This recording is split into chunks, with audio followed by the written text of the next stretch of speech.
Existen lugares en este mundo donde el tiempo no fluye como una línea recta, sino que se enrosca sobre sí mismo, atrapando ecos de un pasado que se niega a ser olvidado. Kaliningrado, la antigua y señorial Königsberg, es uno de esos puntos de fractura en la realidad. Bajo su pavimento moderno y sus estructuras de hormigón soviético, palpita el corazón de una ciudad prusiana, que fue reducida a cenizas y escombros durante los estertores de la Segunda Guerra Mundial. Es una tierra de sótanos anegados, túneles olvidados y secretos que fueron sellados con sangre y juramentos de silencio. En este escenario de fantasmas históricos, donde cada piedra parece tener una historia que susurrar, comenzó un suceso que deshacía toda lógica científica y nos obliga a cuestionar la naturaleza misma de la conciencia humana.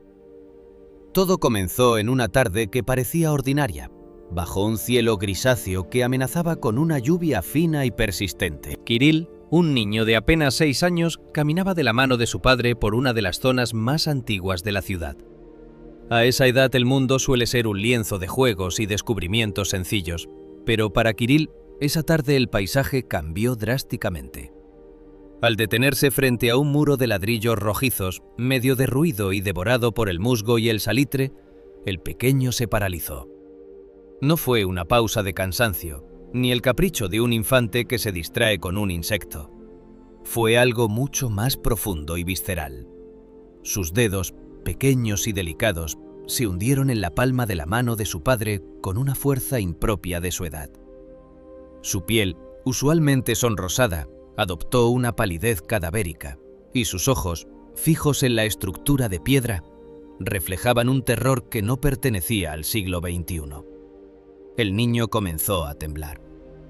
No era un escalofrío por el viento del Báltico, sino una convulsión interna, como si estuviera recibiendo una descarga de imágenes que su cerebro apenas podía procesar. Con un hilo de voz, un susurro cargado de una urgencia angustiante, le rogó a su padre que corrieran, que huyeran de ese lugar de inmediato.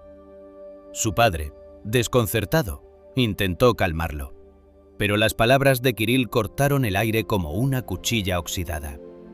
El niño afirmó que las piedras de ámbar estaban empezando a derretirse por el calor abrasador, que el fuego estaba en todas partes y que el aire ya no era respirable, sino que estaba envenenado. ¿Cómo podía un niño de 6 años, cuya mayor preocupación debería ser el patio de recreo, hablar de piedras de ámbar derritiéndose y aire tóxico? Su padre, un hombre formado en la lógica y el escepticismo, sintió un vacío en el estómago. Kirill no solo estaba asustado, estaba reviviendo una agonía. El niño comenzó a describir, con una precisión quirúrgica y una frialdad que helaba la sangre, hechos que parecían extraídos de un informe de inteligencia militar de 1945. Habló de un hombre, el doctor Alfred Rode, el legendario y enigmático director de las colecciones de arte de Königsberg, el último guardián oficial de la Cámara de Ámbar, ese tesoro invaluable que fue el regalo del rey de Prusia al zar de Rusia y que desapareció sin dejar rastro durante la caída del Tercer Reich. Kirill aseguraba, con la convicción de quien ha estado allí, que él había ayudado al doctor Rode a ocultar la cámara de ámbar en el sótano inundado de una antigua cervecería. Detalló el sonido del agua golpeando las cajas de madera, el eco de los pasos en la penumbra y, lo más perturbador de todo, el método de protección que utilizaron. Según el pequeño, los cierres y cerraduras de los cofres que contenían el oro del norte habían sido tratados deliberadamente con un agente químico invisible y letal, el gas tabún. El tabún, un agente nervioso desarrollado por los científicos de la Alemania nazi, una sustancia que paraliza el sistema respiratorio en cuestión de segundos, convirtiendo cualquier intento de recuperación en una sentencia de muerte inmediata.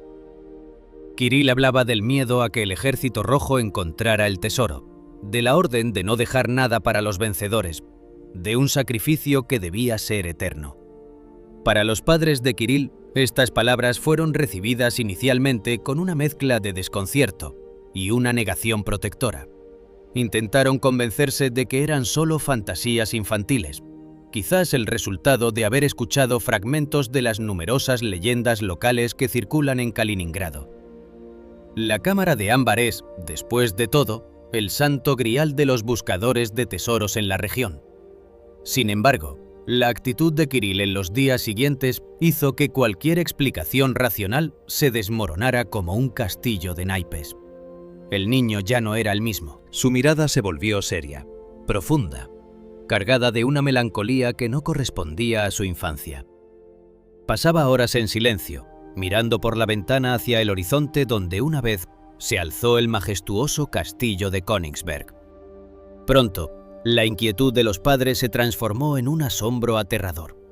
Kirill comenzó a pedir papel y lápices, pero no para dibujar animales o paisajes coloridos. Con una mano firme y una destreza técnica inexplicable, empezó a trazar planos detallados. Eran diagramas complejos de túneles subterráneos, niveles inferiores y cámaras ocultas bajo las ruinas del castillo de Königsberg. Lo que dejó a los investigadores y arquitectos consultados posteriormente sin palabras fue el uso de terminología técnica específica. El niño escribía anotaciones en los márgenes de sus dibujos utilizando términos de construcción alemanes de la década de 1940. Palabras como Stahlbeton para referirse al hormigón armado, Luftschacht para los pozos de ventilación y Entwässerungssystem para los sistemas de drenaje fluían de su lápiz con una naturalidad pasmosa. Es crucial entender la magnitud de este hecho. Kirill nunca había estudiado alemán. En su casa no se hablaba el idioma y jamás había tenido acceso a libros de arquitectura militar o historia de la ingeniería prusiana. ¿Cómo podía un niño ruso contemporáneo conocer la disposición exacta de los cimientos de una fortaleza destruida décadas antes de que él naciera? ¿Cómo podía conocer el diseño de las cervecerías que servían como búnkeres improvisados durante el asedio final a la ciudad? Los investigadores que comenzaron a interesarse por el caso se enfrentaron a un dilema que desafiaba sus propias creencias científicas. El escepticismo inicial, esa barrera necesaria para cualquier análisis serio, empezó a agrietarse ante la evidencia física de los planos de Kirill. Los expertos en la historia de la Segunda Guerra Mundial notaron que los dibujos del niño coincidían con secciones del castillo que habían sido borradas del mapa por los bombardeos británicos y la posterior demolición soviética en 1968. Kirill estaba reconstruyendo, de memoria, una geografía que ya no existía en el mundo físico. La madre de Kirill, consumida por una mezcla de terror y una necesidad desesperada de entender qué le ocurría a su hijo, describía las noches del pequeño como un descenso al infierno. El niño despertaba gritando, en un idioma que no era el suyo, dando órdenes en un alemán autoritario y desesperado, suplicando que cerraran las válvulas de gas o que protegieran las cajas de la humedad. La confusión del padre, un hombre de mente práctica, se transformó en una vigilancia constante. Se preguntaba si su hijo era una víctima de una extraña patología neurológica, un receptor involuntario de memorias genéticas, o quizás algo mucho más oscuro y trascendental. ¿Es posible que la conciencia humana sea capaz de trascender la barrera de la muerte? ¿O estamos ante un fenómeno de criptomnesia llevado a un nivel extremo, donde el cerebro absorbe información del entorno de manera casi sobrenatural? Las preguntas retóricas se multiplicaban en la mente de quienes rodeaban al niño. ¿Qué fuerza impulsaba a Kirill a revivir el trauma de un hombre que murió en 1945? Alfred Rode falleció oficialmente de tifus en un hospital de la ciudad poco después de la guerra, llevándose consigo el secreto de la ubicación de la cámara de ámbar. Pero, ¿y si una parte de él, una fracción de su obsesión y sus remordimientos, hubiera encontrado un camino de regreso a través de la mente de un niño inocente?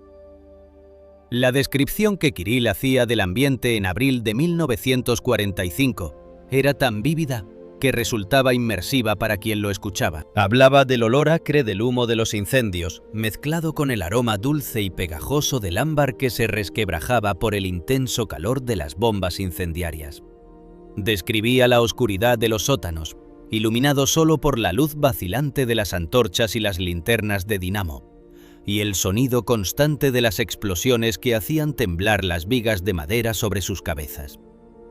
Pero lo que más perturbaba era su insistencia en el veneno. El tabún, decía, no era para los enemigos, sino una promesa de que el tesoro no pertenecería a nadie si no podía ser de Alemania.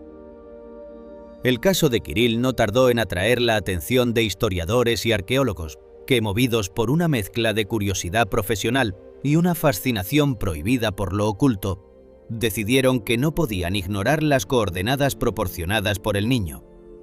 Kirill no solo hablaba de conceptos abstractos, él dio ubicaciones exactas. Señaló puntos específicos en el mapa de la moderna Kaliningrado, que, según él, correspondían a los puntos de acceso a ese complejo subterráneo sellado.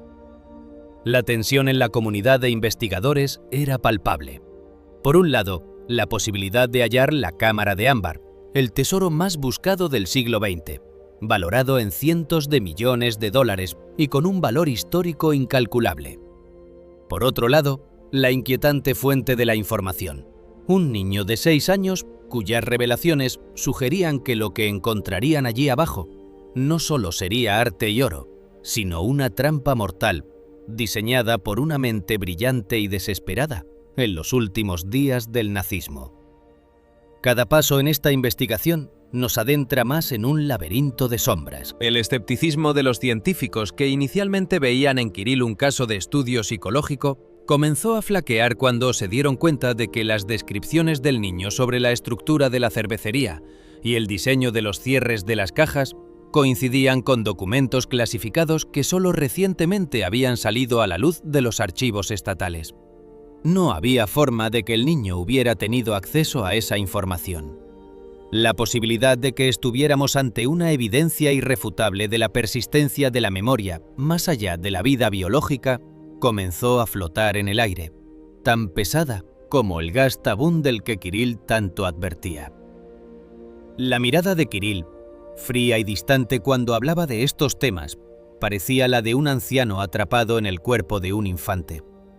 Su voz cambiaba de tono, perdiendo la calidez de la niñez para adoptar una cadencia monótona y precisa, casi como si estuviera dictando un informe técnico bajo coacción. Los diálogos que reproducía, las discusiones entre Rode y sus colaboradores sobre la ética de destruir lo que no podían salvar, los pensamientos internos de un hombre que veía cómo su mundo se desmoronaba, mientras intentaba preservar la belleza a través del horror. Todo esto conformaba un relato tan detallado que resultaba imposible de fabricar. ¿Qué impulsa a una mente joven a cargar con el peso de una historia tan oscura? ¿Qué secretos permanecen enterrados bajo las calles de Kaliningrado, esperando a ser despertados por la voz de un niño? La historia de Kirill es un recordatorio de que nuestro conocimiento sobre la mente humana y los ecos del pasado es, en el mejor de los casos, superficial. Estamos caminando sobre capas de historia, sobre las cenizas de millones de vidas, y a veces esas capas se vuelven tan delgadas que los gritos del pasado logran filtrarse hacia el presente. A medida que los investigadores se preparaban para el descenso definitivo, siguiendo las instrucciones de un niño que afirmaba haber estado allí en 1945, el aire de la ciudad parecía volverse más denso. La atmósfera de misterio que rodea este caso no es solo por el tesoro perdido, sino por lo que su hallazgo significaría para nuestra comprensión del alma. Si Kirill tiene razón, si las cajas están allí, selladas con el veneno del Tercer Reich, no solo habremos encontrado una obra maestra del arte universal, sino que habremos abierto una puerta que quizás debió permanecer cerrada para siempre. La valentía de sus padres, la curiosidad de los científicos y el tormento silencioso de Kirill convergen en un punto crítico. Estamos a punto de descubrir si la memoria es una prisión o un puente. Lo que yace en el fondo de ese sótano inundado podría cambiar la historia oficial y redefinir los límites de lo que consideramos posible.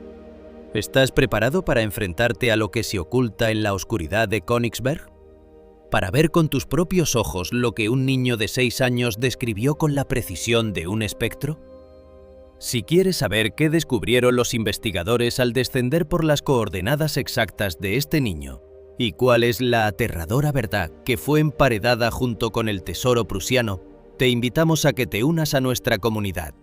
No permitas que el velo del misterio se cierre antes de conocer el final de este enigma que desafía la realidad.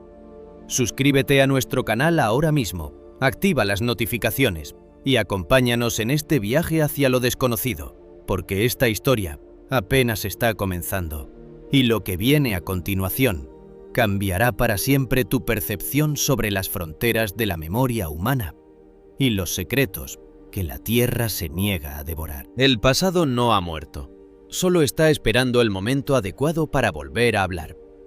Para comprender la magnitud de lo que está ocurriendo con el pequeño Kirill, debemos retroceder en el tiempo, no solo décadas, sino siglos, y observar cómo las cicatrices de la historia pueden manifestarse en el tejido mismo de la carne humana. Kirill no es un niño común, y su nacimiento en el año 2020, en la ciudad de Kaliningrado, pareció marcar el inicio de una convergencia temporal que la ciencia moderna es incapaz de explicar. Desde sus primeros meses de vida, cuando el resto de los bebés apenas comienzan a reconocer los rostros de sus padres, Kirill ya mostraba signos de que su cuerpo habitaba dos realidades simultáneas. Sus padres, jóvenes y esperanzados, se enfrentaron a un enigma médico que los sumió en un estado de vigilia constante y angustia silenciosa. En las pequeñas y delicadas palmas de las manos del niño comenzaron a brotar manchas de un rojo violáceo, una pigmentación extraña que supuraba un brillo aceitoso.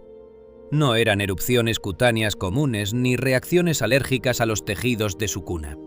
Los médicos especialistas que examinaron al infante en los hospitales de Kaliningrado quedaban desconcertados ante la visión de aquellas marcas. Al tacto, la piel de Kirill se sentía inusualmente caliente, y las manchas recordaban, con una exactitud aterradora, a las quemaduras químicas producidas por agentes corrosivos industriales. Eran como estigmas de un laboratorio de guerra, marcas que aparecían y desaparecían sin dejar cicatriz física, pero dejando una huella indeleble en el ánimo de su madre, quien observaba con horror cómo su hijo parecía estar sufriendo por un contacto con sustancias que no existían en su entorno pulcro y protegido. ¿Cómo es posible que un recién nacido presente síntomas de exposición a químicos volátiles en un ambiente controlado?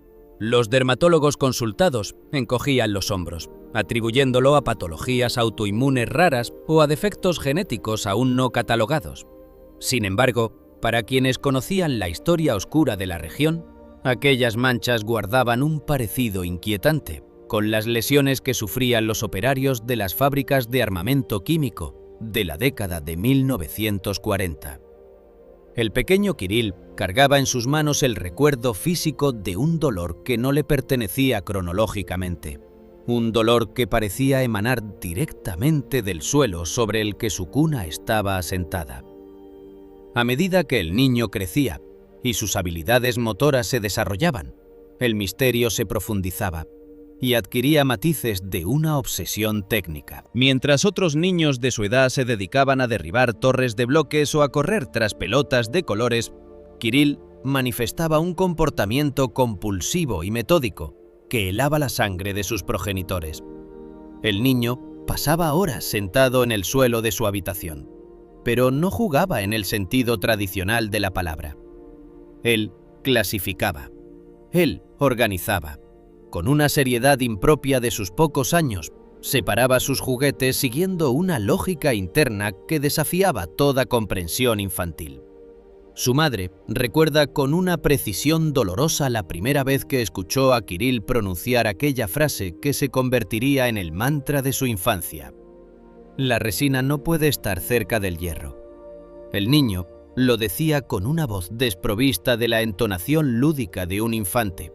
Era una advertencia, un principio fundamental de conservación que parecía estar grabado en su código genético. Kirill separaba meticulosamente cualquier juguete que contuviera metal de aquellos hechos de materiales orgánicos o plásticos que simularan madera o resina. Si un cochecito de metal tocaba accidentalmente una figura de plástico ámbar, el niño sufría un ataque de ansiedad casi paralizante, suplicando que se alejara el hierro corrosivo para que la luz no se apagara dentro de las piedras. Esta extraña conducta no era una simple manía.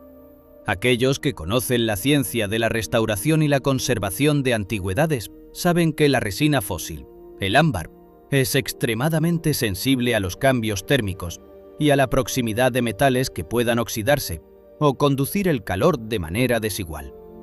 El ámbar es orgánico, es vida atrapada en el tiempo, mientras que el hierro es el símbolo de la industria y la destrucción. Kirill, sin saberlo conscientemente, estaba aplicando protocolos de conservación de alto nivel que solo un experto en museología de mediados del siglo XX conocería a la perfección. ¿De dónde provenía ese conocimiento?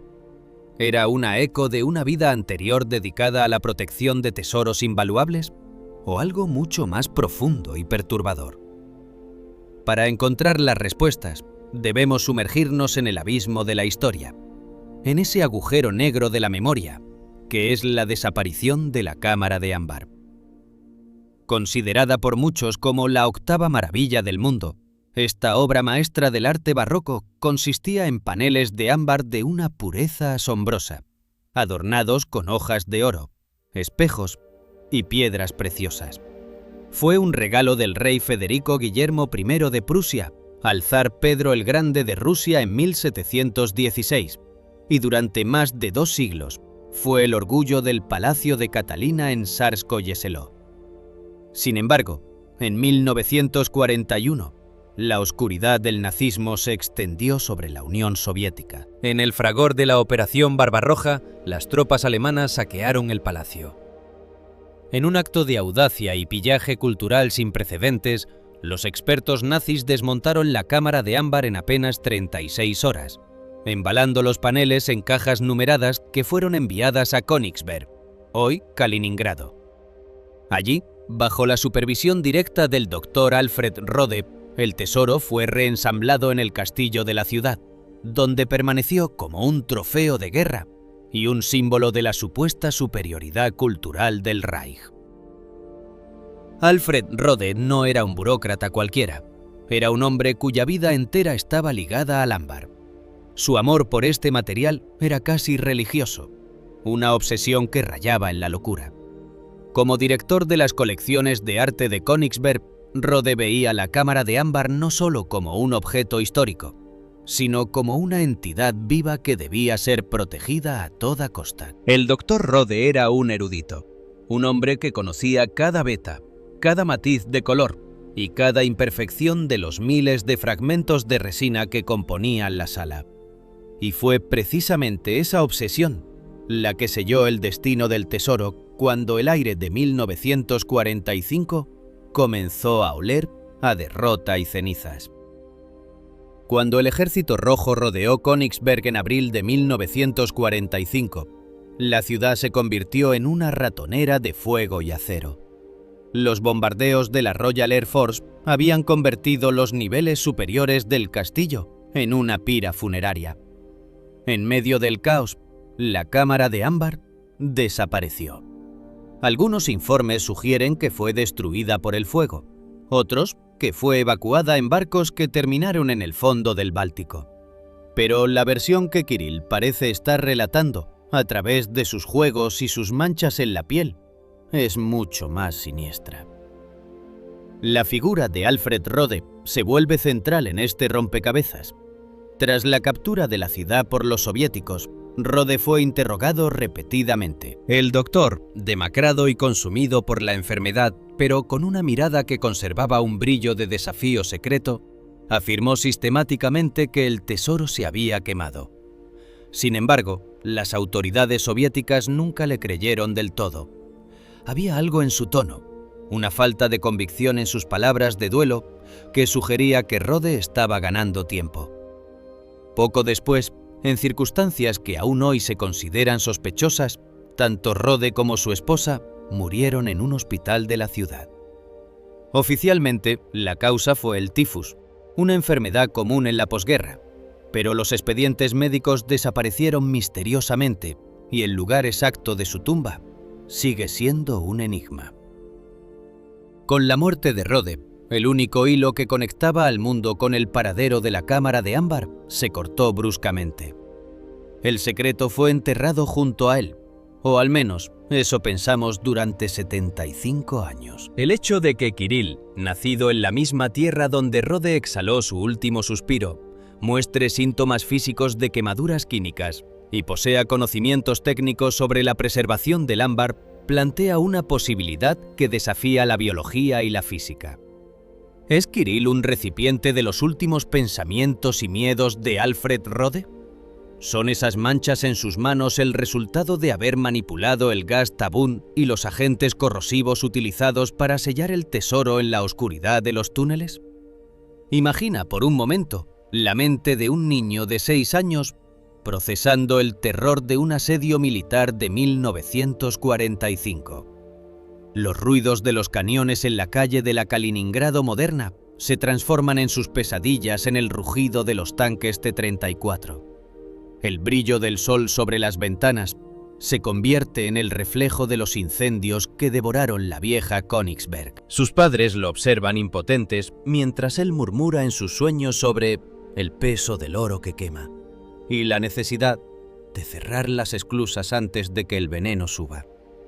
La confusión de los médicos y el escepticismo de los historiadores se estrellan contra la realidad de un niño que dibuja planos de búnkeres con la precisión de un ingeniero de la Wehrmacht. Los diálogos implícitos en la historia de Kirill nos sugieren un escenario de desesperación absoluta. Podemos imaginar al doctor Rode en los sótanos de la cervecería, con las manos temblorosas no por el miedo, sino por la urgencia de su misión. No pueden tenerlo, debió pensar mientras observaba las cajas de madera reforzada. Si no es para nosotros, no será para nadie. El uso del gas tabún como sistema de protección no solo era un método de defensa contra los saqueadores, sino una declaración de nihilismo. Aquel que intentara abrir esas cajas sin el conocimiento adecuado, sin las máscaras de gas y los reactivos neutros, encontraría una muerte rápida y atroz. Y es precisamente ese veneno el que parece haber dejado su marca en la piel de un niño nacido 8 décadas después. La ciencia ha intentado explicar los casos de recuerdos de vidas pasadas mediante la criptomnesia o la influencia del entorno, pero Kirill es un caso único. Él no solo recuerda, él manifiesta. Su cuerpo es un mapa de un evento histórico que oficialmente nunca ocurrió de la manera en que él lo describe. Los escépticos dirán que el niño pudo haber escuchado historias, pero ¿cómo explicar las manchas químicas que desafían la dermatología? ¿Cómo explicar el uso de términos arquitectónicos alemanes obsoletos que ni siquiera los guías turísticos locales conocen?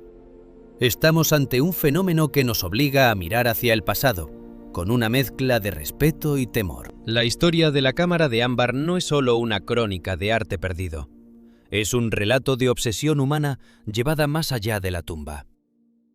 Alfred Rode murió protegiendo su tesoro, y parece que ha encontrado una forma de seguir protegiéndolo, o quizás de pedir redención a través de la inocencia de un niño. Kirill es el nexo entre dos mundos, el puente de carne y hueso que une la opulencia de los zares con el terror de la guerra y la incertidumbre del presente. El misterio de lo que Kirill lleva dentro es una puerta abierta a una dimensión de la memoria que apenas estamos empezando a vislumbrar. Cada vez que el niño aparta un objeto metálico de una pieza de resina, cada vez que sus manos se enrojecen sin motivo aparente, la historia nos está gritando algo desde el subsuelo de Kaliningrado. Los investigadores que ahora siguen sus planos no solo buscan paneles de ámbar y oro, buscan la clave de una de las preguntas más fundamentales de la humanidad. ¿Mueren realmente nuestros secretos con nosotros? ¿O permanecen en la tierra, esperando a que alguien, incluso un niño, sea capaz de sentirlos? La respuesta a este enigma podría ser mucho más aterradora de lo que imaginamos. Lo que se encuentra bajo las ruinas del castillo, protegido por trampas de gas y décadas de silencio, no es solo un tesoro nacional. Es una verdad que podría resquebrajar nuestra comprensión de la realidad. Si la memoria de Rode vive en Kirill, ¿qué otras sombras del pasado están caminando entre nosotros, esperando el momento de despertar?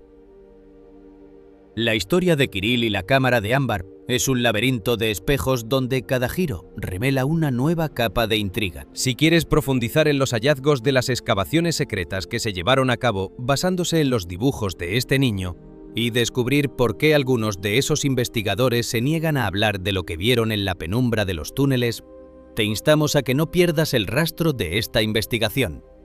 El misterio es vasto y cada detalle cuenta. Suscríbete ahora para acompañarnos en el próximo bloque de este viaje, donde la evidencia física finalmente se encontrará con la memoria espectral y donde descubriremos si el oro del norte es una bendición o una maldición que se niega a ser desenterrada. La verdad está ahí abajo, esperando en la oscuridad, y solo juntos podremos iluminarla. No dejes que la historia se pierda de nuevo en el olvido. La búsqueda de respuestas, cuando la ciencia convencional se declara incompetente, suele conducir a los rincones más sombríos y polvorientos de la historia. Para los padres de Kirill, el agotamiento no era solo físico, sino una erosión del alma. Habían recorrido pasillos de hospitales asépticos, habían escuchado diagnósticos vagos sobre trastornos del sueño y psicosis infantiles, pero ninguna explicación médica lograba calmar el fuego invisible que parecía consumir las manos de su hijo, ni silenciar las voces de un pasado que no le pertenecía. Fue en este estado de desesperación lúcida cuando decidieron cruzar el umbral del mundo académico, buscando a alguien que no viera en Kirill a un paciente, sino a un testigo. Así llegaron ante la doctora Elena Voronova, una eminencia en ciencias históricas, una mujer cuya vida consistía en desenterrar la verdad de entre los escombros de la antigua Prusia Oriental. La oficina de la doctora Voronova era un santuario de papel y tiempo. El aire allí olía a pátina, a cuero viejo y a la humedad característica de los archivos que han guardado secretos durante casi un siglo. Elena, una mujer de mirada penetrante y gestos precisos, recibió a la familia con un escepticismo profesional que actuaba como un escudo. Para ella, los relatos sobre reencarnaciones o memorias ancestrales solían ser el refugio de mentes afligidas por el duelo o la sugestión. Sin embargo, al observar a Kirill, algo en la postura del niño la inquietó. El pequeño no miraba los estantes llenos de libros con la curiosidad dispersa de un infante. Los observaba, con el reconocimiento silencioso de quien regresa a una biblioteca que una vez conoció de memoria. Voronova decidió diseñar un experimento que fuera más allá de las preguntas y respuestas. Quería someter la memoria de Kirill a una prueba de fuego, un control ciego donde la probabilidad de acierto por azar fuera prácticamente nula. Con la meticulosidad de un cirujano, seleccionó 30 fotografías de archivo, imágenes originales tomadas en 1944. En ellas aparecían diversos empleados del Museo del Castillo de Königsberg, desde guardias de seguridad y personal de limpieza hasta altos cargos administrativos y expertos en arte. Eran rostros capturados en una época de tensión extrema, hombres y mujeres marcados por la sombra de una guerra que ya golpeaba sus puertas.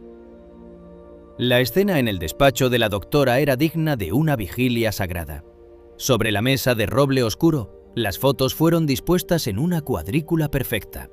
El silencio era tan denso que se podía escuchar la respiración contenida de los padres y el tic-tac de un antiguo reloj de pared que parecía contar los segundos de una cuenta atrás histórica. Elena le pidió a Kirill que observara las imágenes y que dijera si reconocía a alguien. La madre del niño cerró los ojos, rezando en silencio, mientras el padre apretaba los puños, temiendo que este fuera otro callejón sin salida.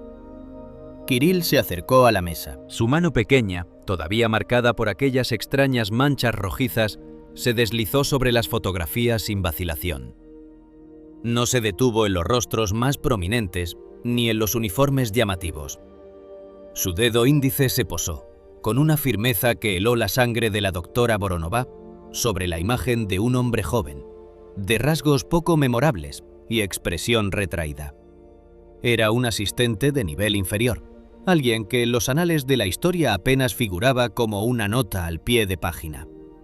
¿Su nombre? Eric Schuster. «Este soy yo», susurró Kirill. Su voz no era la de un niño jugando a ser otro. Era una afirmación cargada de una melancolía atávica. Una verdad que arrastraba el peso de décadas de olvido. Elena Voronová sintió un escalofrío recorrer su columna vertebral. Eric Schuster era un nombre que ella conocía bien de sus investigaciones privadas. Oficialmente, Schuster había sido declarado desaparecido en combate en abril de 1945, durante los días más sangrientos de la ofensiva soviética sobre Königsberg. No había registros de su muerte, ni tumbas, ni descendientes. Era un fantasma histórico. Pero Kirill no se detuvo ahí.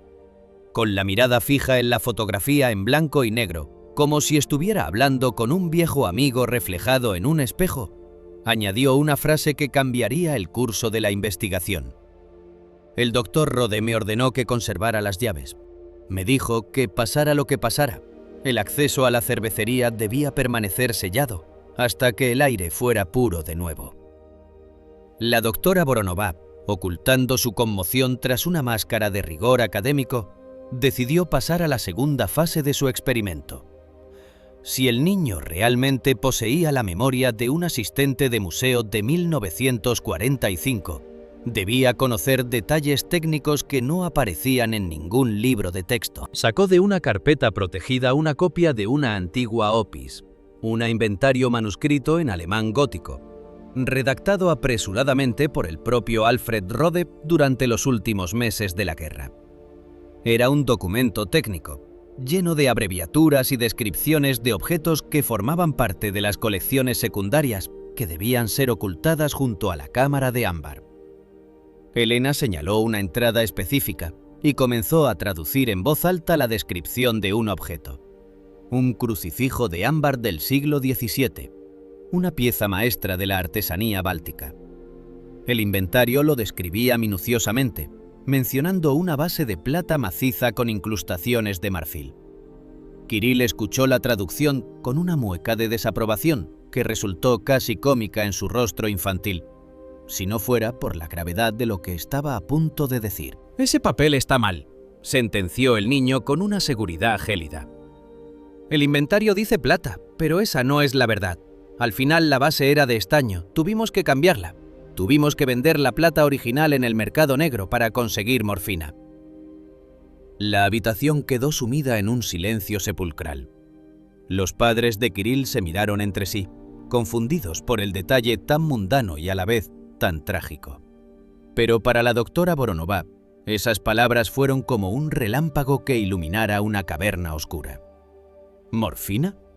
¿Para qué necesitaría el director de un museo vender un tesoro nacional para comprar drogas medicinales en una ciudad asediada? Kirill, como si estuviera leyendo los pensamientos de la historiadora, continuó con una tristeza profunda. La esposa del doctor Rode, ella sufría mucho. El dolor no la dejaba dormir y los hospitales ya no tenían nada para darle. El doctor estaba desesperado. Él amaba el ámbar, pero amaba más a su mujer. Cambiamos la base del crucifijo por una de estaño, para que nadie lo notara a simple vista en las cajas, y con el dinero de la plata, el doctor compró el alivio para ella. Fue nuestro secreto. Me hizo jurar que nunca lo escribiría en los registros oficiales para no ser acusados de traición. Elena Voronová sabía que estaba ante algo que desafiaba cualquier explicación racional. La historia oficial siempre había retratado a Alfred Rode como un fanático obsesionado únicamente con sus colecciones, un hombre frío que prefería morir antes que entregar sus tesoros. Pero el detalle de la esposa enferma y el sacrificio de una pieza de arte para obtener medicina era algo que pertenecía a la esfera de lo íntimo, de lo privado, de lo que se susurra entre sombras y nunca se confía al papel. Inmediatamente, la doctora activó sus contactos en los archivos de seguridad del Estado. Solicitó acceso a los protocolos de interrogatorio recientemente desclasificados de los médicos que atendieron a la población civil y a los oficiales alemanes durante los primeros meses de la ocupación soviética. Pasaron días de búsqueda frenética entre legajos amarillentos y microfilmes borrosos, y entonces lo encontró. En un informe de interrogatorio de la NKVD, fechado en junio de 1945, un médico alemán llamado Hans Müller declaraba haber recibido pagos irregulares en objetos de valor y metales preciosos por parte de ciertos funcionarios del castillo, a cambio de suministros médicos escasos, específicamente morfina y analgésicos potentes para pacientes terminales. En una nota al pie de página del interrogador soviético se mencionaba que uno de estos clientes era un alto cargo administrativo del museo, cuya esposa padecía una enfermedad degenerativa extremadamente dolorosa. La información coincidía punto por punto con el relato del niño de 6 años. ¿Cómo podía Kirill saber esto? No había registros públicos, ni documentales, ni leyendas locales que mencionaran este acto de corrupción humanitaria por parte de Rode. Era un detalle enterrado en los archivos secretos de la inteligencia soviética, documentos que la propia Elena Voronova apenas estaba empezando a procesar. La precisión del niño no era la de alguien que ha leído un libro, sino la de alguien que cargó con el secreto y la culpa de haber alterado un inventario oficial para salvar a una mujer del sufrimiento. La doctora Voronova miró a Kirill con una mezcla de reverencia y temor. Ya no veía a un niño, veía a un puente viviente hacia una época de horror y sacrificio. La confusión de los padres se transformó en una comprensión abrumadora. Su hijo no estaba enfermo, estaba habitado por una deuda histórica que no había sido saldada. La mirada de Kirill, seria y distante, parecía estar fija en un punto del pasado, donde las llaves que mencionaba todavía colgaban de su cinturón. «Las llaves», murmuró Elena. «¿Dónde están las llaves ahora, Kirill?» El niño bajó la vista hacia sus manos, donde las manchas parecían pulsar con una intensidad renovada. «Están donde el aire mata», respondió. «Están con el doctor Rode, esperando a que alguien tenga el valor de entrar sin miedo a la oscuridad». Este descubrimiento fue el catalizador que cambió todo. La investigación dejó de ser una curiosidad psicológica para convertirse en una misión de rescate histórico y arqueológico. Si Kirill tenía razón sobre el crucifijo de estaño y la morfina, entonces tenía razón sobre el gas tabún, sobre la cervecería inundada y sobre el destino final de la cámara de ámbar. Estaban a las puertas de desenterrar no solo el oro de los zares, sino una verdad humana que la guerra intentó borrar para siempre. Pero, ¿qué sucede cuando un niño de nuestra época se convierte en el guardián de secretos por los que hombres poderosos mataron y murieron? ¿Qué precio debe pagar Kirill por llevar en su mente la carga de una traición y un juramento de lealtad que ha sobrevivido a la muerte misma? El aire en Kaliningrado se siente hoy más cargado que nunca, como si el gas invisible del que habla el niño estuviera filtrándose a través de las grietas del tiempo. Si quieres acompañarnos al interior de esos túneles olvidados, si deseas ser testigo de lo que los arqueólogos encontraron cuando finalmente abrieron la cámara sellada, siguiendo las indicaciones de un asistente de museo que murió hace 8 décadas, no puedes apartar la mirada ahora. Lo que descubrieron allí abajo desafía la imaginación y confirma que hay promesas que ni siquiera el fin del mundo puede romper. Suscríbete a nuestro canal ahora mismo y activa todas las notificaciones. No te pierdas la continuación de esta asombrosa historia que está reescribiendo los límites de lo que creíamos saber sobre la memoria, la vida y los tesoros que el pasado se niega a soltar. Esta es una travesía hacia el corazón del misterio, y tu apoyo es lo que nos permite seguir buscando la luz en las sombras más profundas de la historia. El próximo bloque revelará el hallazgo físico que dejó al mundo sin aliento. ¿Estás listo para entrar en la cervecería del Dr. Rode? Suscríbete y descúbrelo con nosotros.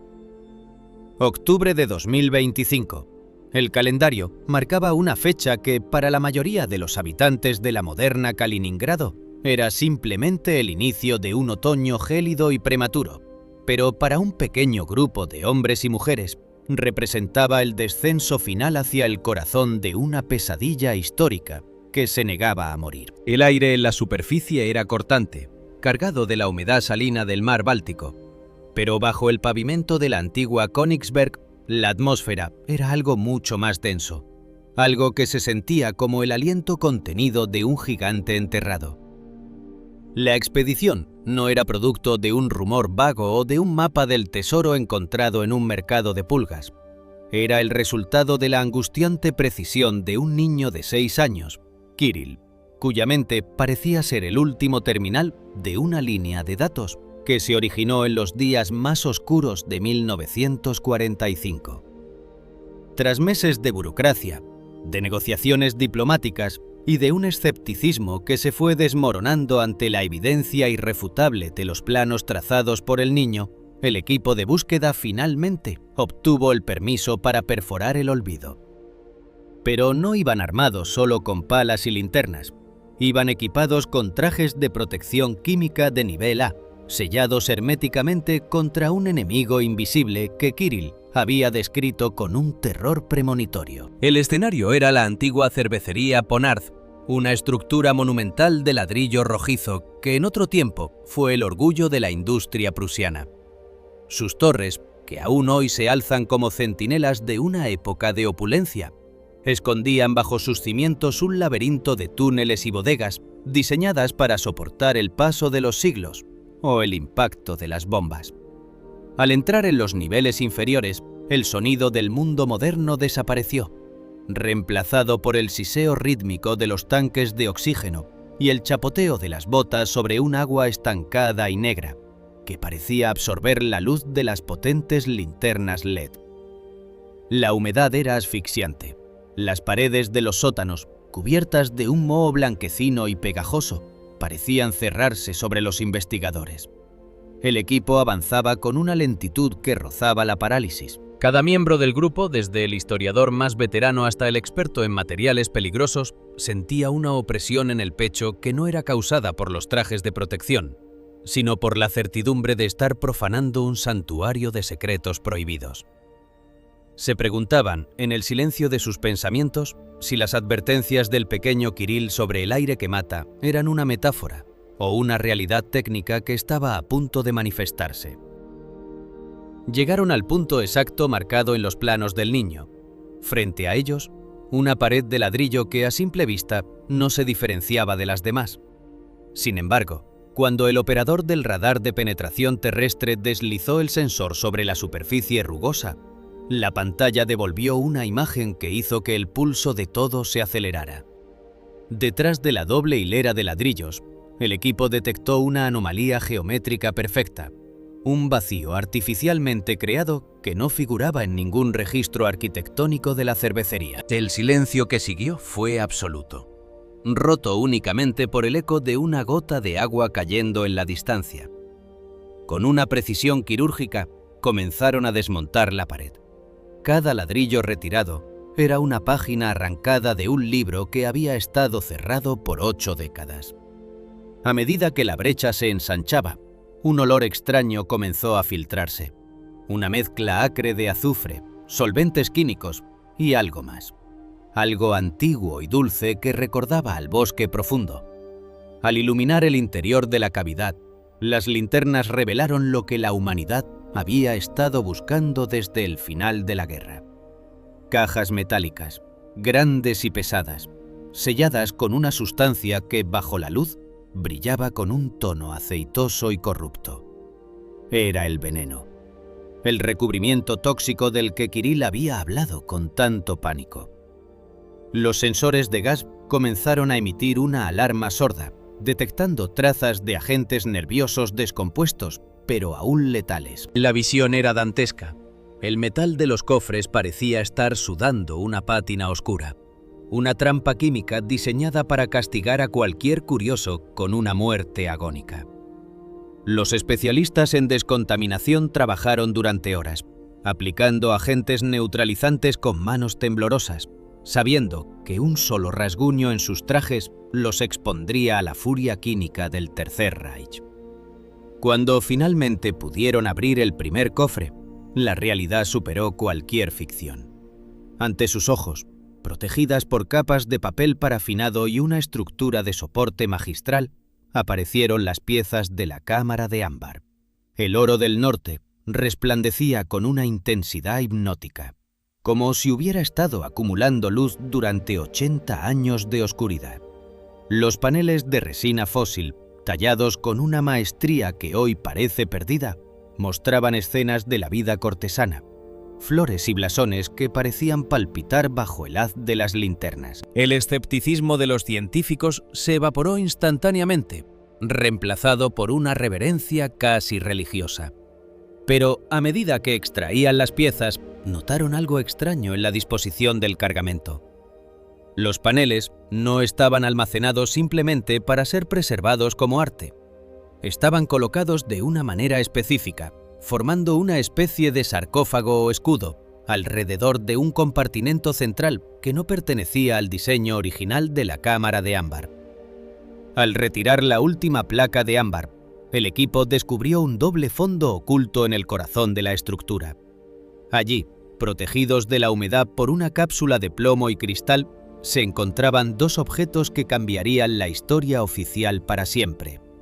Un cuaderno de cuero negro, que resultó ser el diario personal del Dr. Alfred Rode, y un contenedor sellado al vacío, cuya forma desafiaba toda lógica. Con manos enguantadas, la doctora Elena Voronova, que se había unido a la expedición en el último momento, tomó el diario. Al hojear sus páginas, escritas con una caligrafía que se volvía más errática y desesperada a medida que avanzaba hacia el final, la verdad comenzó a emerger de las sombras. Alfred Rode no solo había escondido la cámara de ámbar para protegerla del Ejército Rojo, la había utilizado. Según sus registros, el ámbar, debido a sus propiedades electrostáticas y su capacidad para actuar como un aislante natural único, estaba sirviendo de escudo de contención para algo que los nazis consideraban el hallazgo más importante de la historia de la arqueología aria. Las entradas del diario describían una expedición secreta de la Ahnenerbe, la organización ocultista y pseudocientífica de Heinrich Himmler, realizada en 1938 en las profundidades de las cuevas de la costa de Zambia, en la actual provincia de Kaliningrado. Allí, atrapado en un estrato de ámbar azul extremadamente raro, habían encontrado algo que no debería existir. Rode lo describía con una mezcla de horror y éxtasis. Los restos del progenitor. No se trataba de un ancestro humano, ni de ningún eslabón perdido conocido por la ciencia.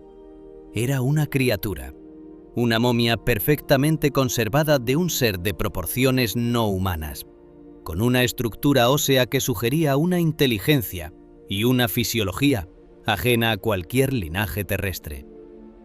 El equipo de investigación, en medio del sótano de la cervecería, procedió a abrir el contenedor central con una mezcla de curiosidad científica y miedo ancestral. Lo que vieron dentro congeló la sangre de los presentes. Allí yacía, envuelto en una fina gasa de seda y polvo de ámbar, un ser de unos 70 centímetros de longitud.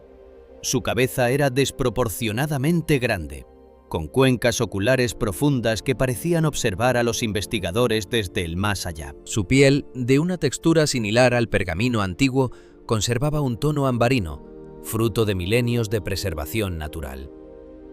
No era un muñeco, ni una falsificación. La estructura de sus manos, con dedos largos y gráciles, y la presencia de órganos internos visibles a través de una piel casi translúcida, gritaban que aquello había estado vivo. ¿Qué era aquello? Según el diario de Rode, la Ahnenerbe creía fervientemente que este ser era el Ur-Mensch, el progenitor de una raza divina que había habitado la Tierra antes de la llegada del hombre, y que los antiguos prusianos habían adorado en secreto bajo la forma de ídolos de ámbar. Himmler estaba convencido de que al poseer estos restos, Alemania tendría acceso a los secretos de la creación y al poder de los antiguos dioses. La cámara de ámbar no era un tesoro artístico para ellos. Era un reactor simbólico, una prisión de luz diseñada para estabilizar la energía de los restos y ocultarlos del mundo hasta que el Reich fuera digno de despertar su poder. La atmósfera en el sótano se volvió insoportable. El descubrimiento de la cámara de ámbar, un hito que debería haber sido motivo de celebración mundial, se veía ahora empañado por la presencia de aquel ser grotesco y fascinante. Los pensamientos de los investigadores volaron hacia el pequeño Kirill. ¿Cómo era posible que un niño conociera la ubicación exacta de este horror? La respuesta, sugerida por las últimas páginas del diario de Rode, era aún más perturbadora. Rode mencionaba a su joven asistente, Eric Schuster, quien aparentemente había desarrollado una conexión extraña con el ser durante el proceso de sellado. Schuster afirmaba escuchar la voz de la criatura en sus sueños, una voz que le hablaba de ciclos de tiempo, de regresos y de una memoria que no puede ser borrada, ni por la muerte, ni por el fuego. ¿Es Kirill el renacimiento de esa memoria? Fue el asistente Schuster quien, antes de desaparecer en 1945, juró regresar para terminar la misión de revelar este hallazgo al mundo. Las preguntas retóricas golpeaban la mente de la doctora Voronova mientras observaba la momia ambarina. Se daba cuenta de que estaban ante algo que trascendía la Segunda Guerra Mundial, algo que se hundía en las raíces mismas del tiempo y del origen de la vida en este planeta.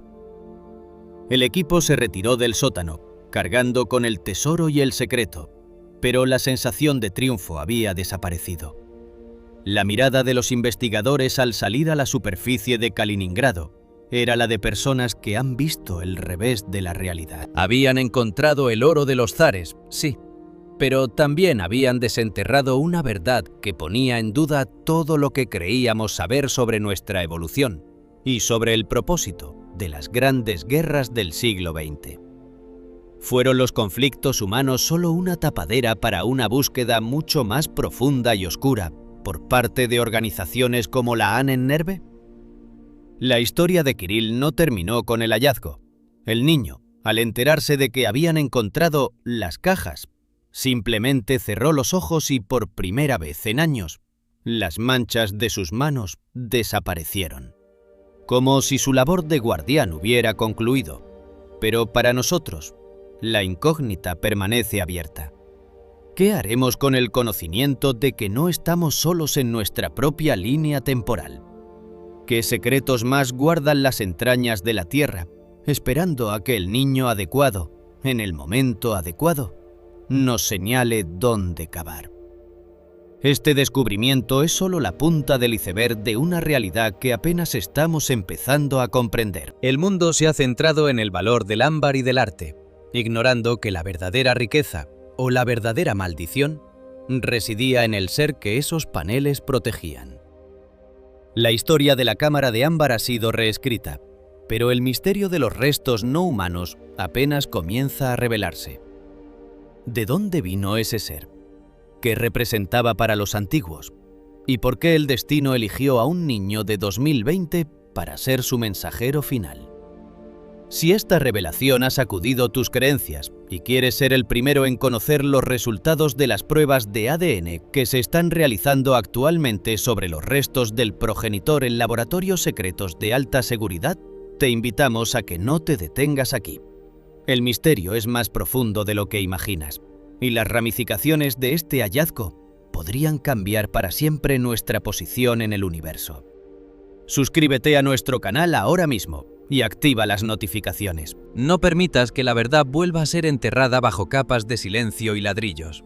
Únete a nuestra comunidad de buscadores de la verdad y acompáñanos en el próximo capítulo de esta investigación, donde analizaremos los vínculos entre el ámbar, la memoria genética y las razas olvidadas de la antigüedad.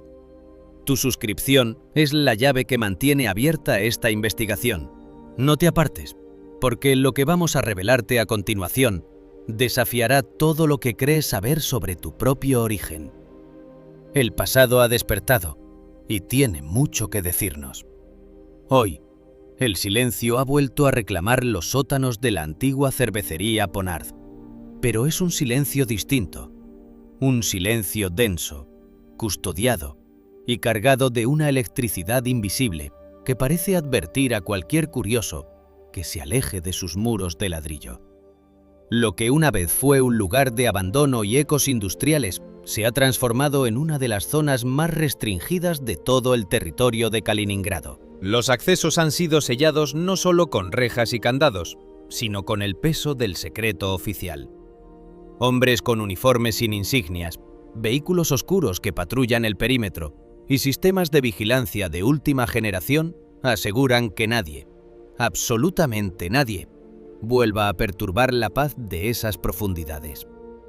Las autoridades han clasificado el sitio bajo protocolos de seguridad nacional y sobre los hallazgos físicos se ha extendido un manto de confidencialidad que recuerda a los años más gélidos de la Guerra Fría. Sin embargo, para la familia del pequeño Kirill, el misterio ha tomado un rumbo mucho más íntimo y, si cabe, más inquietante. Como por un milagro de la biología que desafía cualquier tratado de dermatología conocido, o quizás como un capricho del destino que ha decidido que la deuda ha sido finalmente cobrada, las extrañas marcas en las manos de Kirill han desaparecido. Ocurrió en una sola noche, la noche inmediatamente posterior al momento en que las cajas metálicas fueron alzadas desde el lodo del sótano hacia la luz de la superficie. Su madre relata con una mezcla de alivio y estupor cómo, al entrar en la habitación del niño a la mañana siguiente, encontró a Kirill durmiendo en una paz profunda, una paz que no conocía desde que tenía uso de razón.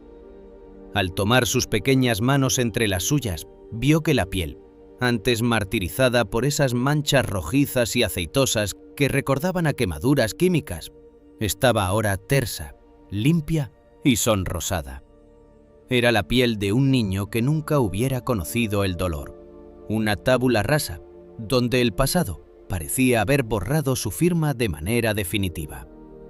Pero la transformación no fue solo física. El Kirill que despertó aquel día parecía haber dejado atrás una carga que no le correspondía. Ya no hay más susurros en alemán gótico en medio de la noche. Ya no hay más dibujos técnicos de búnkeres ni términos arquitectónicos obsoletos fluyendo de sus labios. Cuando sus padres, movidos por una curiosidad teñida de temor, intentaron preguntarle sobre el doctor Rode, sobre las llaves o sobre el progenitor que yacía en el contenedor de plomo, el niño simplemente los miró con una confusión genuina y angelical. Para Kirill, esos recuerdos se han disuelto como la niebla del Báltico ante el sol de la mañana. Ha vuelto a ser un niño que juega con bloques de colores, que ríe con los dibujos animados y que corre por el parque sin la sombra de un oficial de la Wehrmacht oscureciendo su mirada. Su mente se ha liberado del pesado y tóxico equipaje de 1945, dejándolo de nuevo en la orilla del presente, como si el alma de Eric Schuster hubiera cumplido su juramento y finalmente hubiera encontrado el permiso para marcharse hacia el olvido. Mientras tanto, en los laboratorios y despachos de las universidades más prestigiosas, el caso de Kirill ha encendido un debate que amenaza con resquebrajar los cimientos de la ciencia convencional. Los investigadores se dividen en bandos que intentan desesperadamente poner etiquetas racionales a lo que es, por definición, un evento trascendental. Algunos científicos proponen la teoría de la memoria genética extrema.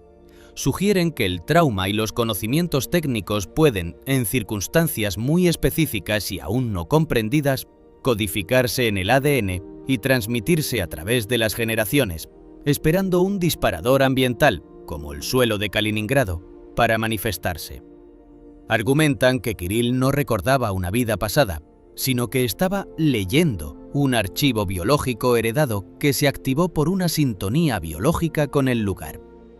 Otros, más inclinados hacia la física cuántica y las teorías de la conciencia, hablan de la no localidad de la mente. Sugieren que la información no muere con el cerebro, sino que queda suspendida en un campo de información universal, una suerte de registro acásico o campo morfogenético, del cual Kirill fue un receptor involuntario.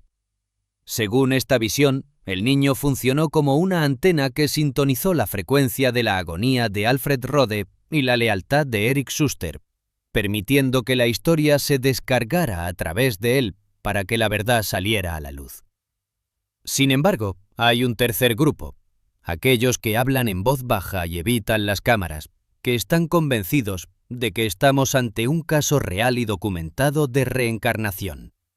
Para ellos, no hay otra explicación para la precisión técnica, el cambio de personalidad y la resolución del conflicto físico una vez que la misión fue cumplida. Creen que el espíritu del joven asistente del museo, incapaz de descansar mientras el secreto del progenitor estuviera en peligro de ser destruido por la humedad o el olvido, regresó en un cuerpo nuevo, en el momento justo en que la tecnología y la estabilidad política permitirían el rescate. Una vez que las manos de Kirill, las manos de Schuster, guiaron a los vivos hacia el escondite, el ciclo se cerró y el alma pudo, por fin, desprenderse de la carne. Pero más allá del enigma de la conciencia del niño, queda la pregunta que atormenta a los historiadores y arqueólogos que tuvieron acceso a los primeros informes antes de que el gobierno impusiera el silencio absoluto. ¿Cuál era la verdadera intención de Alfred Rode al utilizar la cámara de ámbar como un escudo de contención?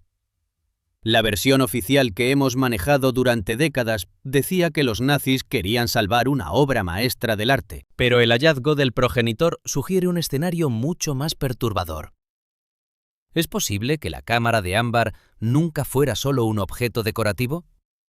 El ámbar, esa resina fósil que ha fascinado a la humanidad desde la antigüedad, posee propiedades únicas.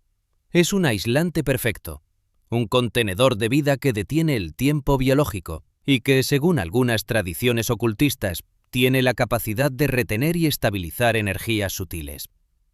La Ahnenerbe, bajo las órdenes de Himmler, podría haber descubierto que solo una estructura de la magnitud y pureza de la cámara de ámbar podía actuar como una jaula de Faraday espiritual o biológica, para mantener la integridad de los restos del progenitor.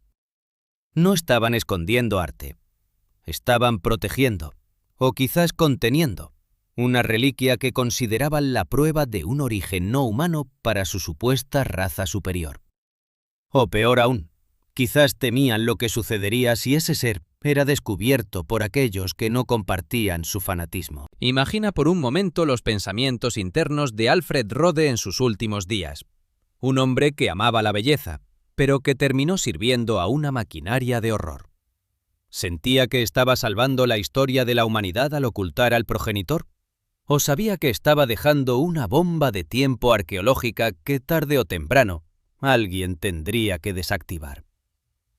Los diálogos perdidos entre él y Schuster en la penumbra de la cervecería Ponard no eran sobre inventarios de museos, sino sobre el miedo a lo que ese ser representaba. El aire debe ser puro antes de que regrese, decían las notas. Quizás no se referían solo al gas tóxico, sino a un estado de la conciencia humana capaz de recibir una verdad tan disruptiva sin destruirse en el proceso. ¿Qué es lo que realmente se encontró en ese doble fondo? El silencio de los servicios secretos es la respuesta más elocuente. Si fuera simplemente oro y piedras preciosas, el mundo ya estaría celebrando el regreso de la cámara de ámbar al Hermitage o al Palacio de Catalina. Pero el hecho de que el tesoro haya sido trasladado a una ubicación desconocida y que la zona del hallazgo esté bajo guardia militar sugiere que el progenitor es real y que su existencia pone en duda todo nuestro árbol genealógico. Estamos ante una pieza de evidencia que podría obligarnos a reescribir cada libro de historia, cada tratado de antropología y cada dogma religioso sobre el origen de la vida en la Tierra. ¿Eran los nazis conscientes de que estaban custodiando los restos de una civilización anterior? ¿Una que quizás no era de este mundo? ¿Es el ámbar el único material capaz de preservar la esencia de estos seres? Las preguntas retóricas se multiplican mientras observamos la imagen de un Kaliningrado que sigue con su vida cotidiana, ignorando que bajo sus pies se ha librado una batalla por la memoria del mundo. Kirill ahora corre bajo el sol ajeno a todo esto. Sus padres lo miran con una mezcla de gratitud y una sombra de tristeza, sabiendo que su hijo fue el recipiente de una verdad que casi le cuesta la cordura. Pero para el resto de nosotros, la puerta ha quedado entreabierta. La historia de la cámara de ámbar ya no es una historia de desapariciones, sino de un hallazgo que podría ser el prólogo de un nuevo entendimiento de nuestra propia identidad como especie. Ahora, la pregunta final recae sobre ti, que has seguido este relato a través de las brumas del tiempo y el misterio. ¿Qué crees que latía realmente en el corazón de esa cámara sellada? ¿Crees que la obsesión de los nazis era puramente artística? ¿O que en su locura tocaron una verdad que la humanidad aún no está lista para aceptar? ¿Fue el sacrificio de Rode un acto de preservación cultural? ¿O el último intento de una secta por controlar el pasado y el futuro? Queremos saber tu opinión. El misterio de Kirill y el progenitor es demasiado grande para que una sola mente lo procese. Escribe en los comentarios qué teoría resuena más contigo. ¿Memoria genética? ¿Reencarnación? ¿O algo que aún no tenemos palabras para describir? Tu perspectiva podría ser la pieza que falta en este rompecabezas de ámbar y sombras. Si este viaje por los túneles olvidados de la historia y los confines de la memoria humana te ha intrigado, si sientes que hay verdades que merecen ser desenterradas a pesar del miedo que puedan provocar, te pedimos que te unas a nosotros de manera definitiva. Este canal se dedica a iluminar los rincones donde la ciencia y el misterio se dan la mano, donde lo imposible se vuelve real ante nuestros ojos. Suscríbete ahora mismo y activa la campana de notificaciones para no perderte ni un solo segundo de nuestras próximas investigaciones. Estamos siguiendo de cerca los movimientos en torno a la cervecería Ponarth y las filtraciones que emanan de los laboratorios donde se estudian los restos del progenitor. Al suscribirte, te conviertes en parte de una comunidad que no se conforma con las versiones oficiales, una comunidad que busca la luz en la oscuridad más profunda. No dejes que esta historia termine aquí. Suscríbete, comparte este relato con aquellos que se atreven a dudar y acompáñanos en nuestra próxima búsqueda. Porque la verdad no solo está ahí fuera. A veces, como en el caso de Kirill, la verdad está esperando dentro de nosotros mismos, lista para ser recordada. Gracias por ser parte de este misterio. Nos vemos en la próxima oscuridad.